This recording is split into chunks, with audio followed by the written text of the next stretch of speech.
Hello, good morning. No, so we have a continuation on the methods of integration. No, so this time we have again the transformation of trigonometric functions. No, so it's good because under these cases, ang integrals, or our functions involved here are actually grouped. No, unlike with the previous in the integration of different trigonometric functions, wherein we have to look on the kind of functions and try to check what identity is possible to use. So dire we are guided by grouping our given so we can be provided with a different transformation that's needed, okay, in order to arrive with the integrable form. Now first we have the product of sine and cosine. Now if our given is composed of a product of sine functions, sine u, sine v. So meaning they are all sine functions with different angles involved, Then this is our transformation. Now as you go to the list, or you consider the list of integration formula, you cannot find a product of all sine functions, That is why we have to give a transformation formula, So if these are all sine functions, we can break that into two terms, or we can provide that into two cosine terms, wherein the first term is the 1/2 of the cosine of u minus v. Then subtract with 1/2 of the cosine of u plus v. Okay? Now second, if this is involving all cosine functions, then still the same, Mao to ang functions involved, they are all cosine, But the sign in between will be positive if this is cosine. If that's sign, then this is minus. Okay? So 1/2 of the cosine of u minus v, as you notice, these are all u minus v. Then plus 1/2 of a cosine of u plus v. When this is a product of sine and cosine, So the terms involved are all sine terms, This is still 1/2. Then we have all sine terms, sine of u minus v, then plus 1/2 of a sine u plus v. The same arrangement, u minus v, u plus v. So it's easy to recall, When your functions are the same, sine and cosine, all the terms are all cosine, But if it is a product of sine and cosine, the terms involved here are all sine terms, So all sine factors will give you all cosine terms separated with a negative sign. The other group, are actually having a positive sign in between. Now, when we take a difference of two angles, So there are instances wherein we can arrive with a negative result. So we can make use of the negative angle identity to make it as a positive angle, So like for example, if you have a sign of negative theta, then you can write that as a sign of a positive angle but have a negative before the function. So it is equivalent to you have a sign of negative theta that's equal to a negative of sign of a positive angle. But if it is a cosine function and the difference is negative, So like for example, you have a cosine of negative theta, then we can take it directly equal to the cosine of the positive angle, So that's the negative angle identity. We will be using that, if the difference, the u minus v, will produce a negative result, So we can convert that to a positive angle by using this identity. Okay, so here is an example. So we take the integral of a sine 2x multiplied with the sine of 7x dx. So if you have to consider your first factor as a sine 2x, so this will serve as our u, and the 7x will serve as our v. So if you take a difference between u minus v, obviously, this will produce a negative 5x as our difference. Now how can it be avoided if possible? Now, since we have factors here, so we may interchange the order of factors according to the commutative property of number. That is, if we can avoid having a negative difference, So this is commutative, so we can interchange factors. I may have the sign of 7x be written first, then followed with the sign of 2x, in order that we cannot produce a negative difference, So it is allowed because there is a commutative property of number. So I can rewrite, Okay, so as my solution, so I'm now interchanging the factors so that my u will now be 7x and my v is 2x. So if I have u minus v in the formula, case 1, no? Then I have a cosine of a difference of 7x and 2x. So that will give you 5x. Kana. It is separated with negative. So I have 1 half, correct? And we have a cosine of their sum. And that is 9x. So this is now integrable because this is just a cosine terms. No? So if I'm going to follow the sum rule, okay, so I have a constant factor of 1 half. I can have a cosine of 5x. Then the other term is again minus 1 half. I can integrate the cosine of 9x. So as a rule in integration, we cannot apply a formula of integration, no?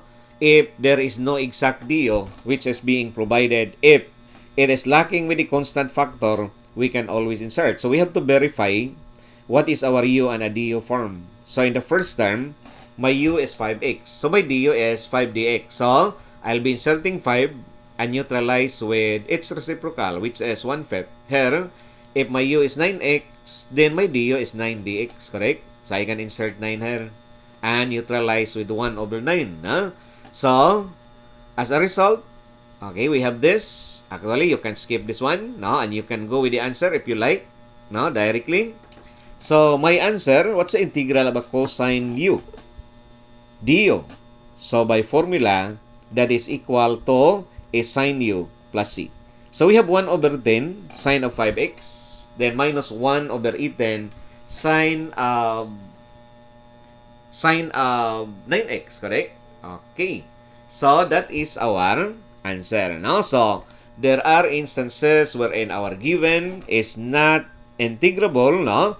But if it fits with this form, so we can apply the transformation that is provided. No? So, unlike with the previous wherein, so we have to explore the different identities, no? Whichever is applicable. So, there we are grouping the different cases and we are provided with the transformation. Okay? So, mas madali ito, di ba? Compared to the previous, no? Where we will be exploring so the different trigo identities. Here we are guided, no? What identity will be used as a transformation formula.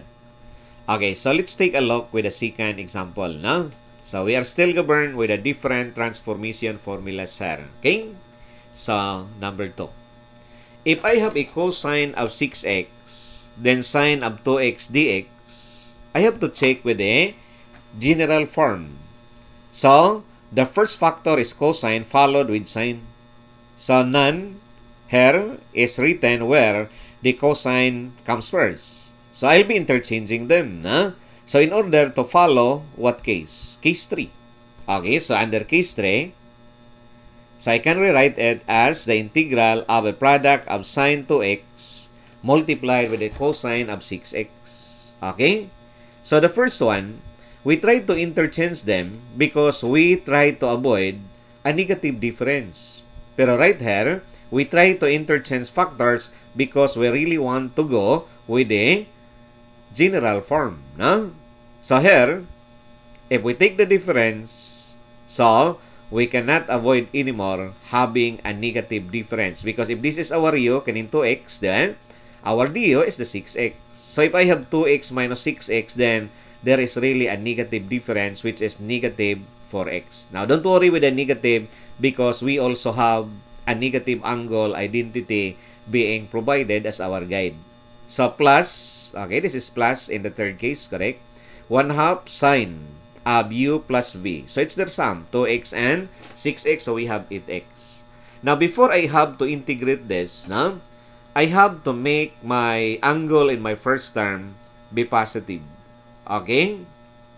So, we have a positive sign for, this is now a sine 4x. The angle now is positive. The negative is due to the identity. So, that is why there is a negative 1/2 before my first term. No? Or a negative integral of sine 4x. In the second term, okay, so I simply take my constant of 1/2 then I have to go with the integration of the sine of 8x dx. And again, before using the formula of integration, so it must be provided with a du form, no? If in case it's lacking with the constant factor, then we can always insert. Okay, let us check with our u and a du. First term, we have a 4x which is our u, the du is 4dx. So which means 4 is inserted, then we can have 1/4. Or you can give the answer right away as minus 1 over 8, correct? What's the integral of a sine function? That is a negative cosine. So maybe we can have a positive 1 over 8 directly cosine of 4x for our first term. In the second term, if it is inserted and balanced with 1 over 8, the answer can be taken also directly as a negative 1 over 16 cosine of 8x plus c. Okay, pero just to show how it is done, so I am showing how the constant factors lacking being inserted and neutralized, correct? Okay, and then I can have the integral, which is, okay, so this is positive 1 over 8 cosine of 4x because the integral of sine is a negative cosine. Okay? And I have negative 1 over 16 for the same reason that the sine now of u du form. Now, when we do the integration, is also a negative. No? So that's why we have a negative 1 over 16 cosine of 8x plus c. So entirely, this is our answer. Okay, one more example, no, to fully understand this transformation.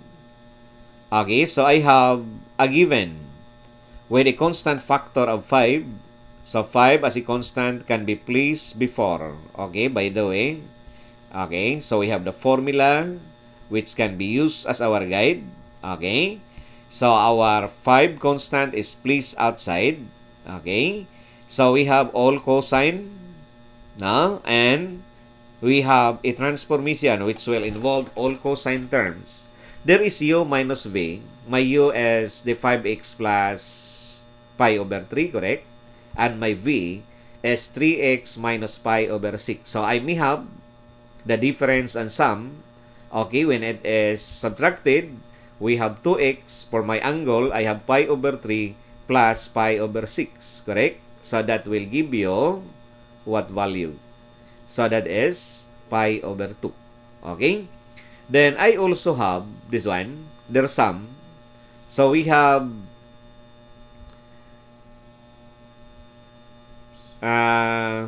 u plus v. So my u is 5x plus pi over 3. I'm adding the other angle which is 3x minus pi over 6. The sum of which is equal to 8x plus pi over 6. No? Now, following the transformation formula, I have 1/2. I have a cosine of the difference, 2x plus pi over 2, plus another 1/2. And I have a cosine of 8x plus pi over 6. No? Okay, now, I have to follow the sum rule. I can put my constant before my integral sign. So there is 5 over 2 in the first term. And I have a cosine u form. Now, this is u. So, there must be a du, which is, in this case, I only have a dx. So, obviously, this is lacking with 2 and neutralized with 1/2 liter. No? So, here, my u is 8x plus pi over 6. So, this is also lacking with the constant factor of 8 and neutralized with 1 over 8. Okay? Just to show the lacking constant factor and a u du form, no? So, there I have. Okay? So, is that correct? I'm inserting 2, neutralized with 1/2. I am inserting it and neutralized with 1 over 8. What is the integral of a cosine? U du. It is sine u, right? Okay, so we have 5 over 4. Then sine of 2x plus pi over 2. So plus 5 over 16. Then we have sine of the angle 8x plus pi over 6, no? Plus c. Now, that's an answer already. But how about if by arriving this kind of answer, no? So, this is not good as the answer is not actually expected as this one, no? So, what if the answer is not good as above? Then, I have to consider again a trigo identity. What trigo identity is possible to apply to further simplify? This is actually sine of Okay, so you have sum of two angles. You have sum of two angles. So we can make use of the addition formula in a sine function. Or maybe I have to see also, what if it is a difference? So if it is a difference, now you will be using this simplification, or you have to further simplify this, if this involves an angle like quadrantal or special angles. Okay. So quadrantal are angles, in standard position, where terminal side, is actually located on the axis of reference, the x or y axis. But this is non-quadrantal and this is a special angle. So this is actually a 30 degrees angle. So we can also apply that kind of simplification or this kind of formula. So they are expressed as sum. So I'll be using the sum involving sine function, the sine of u plus v, which can be sin, cos, cosine. Whatever the sign in between, you have to follow if that is a sine function. So if that's minus, minus will be placed in between. Okay? So I'll be using that in simplification process. I copy the last line of my answer. Okay? So I have to use the sine of u plus v in my first term. So what is the sine of u plus v when my u is 2x and my v is pi over 2?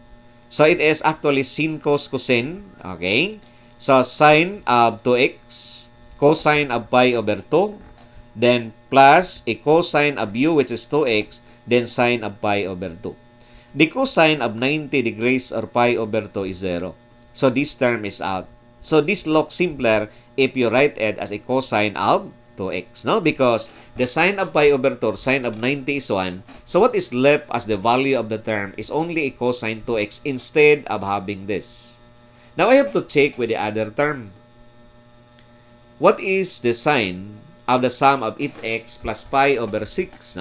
So there I have the same formula being used. So I have the sine of 8x, cosine of pi over 6, so being a special angle, so you can have the value of the trigo function which can be exact. Okay, cosine of 30 degrees, which is a square root of 3 over 2 in your calculator. Okay, so plus a cosine of 8x, then sine of pi over 6, whose value is 1/2.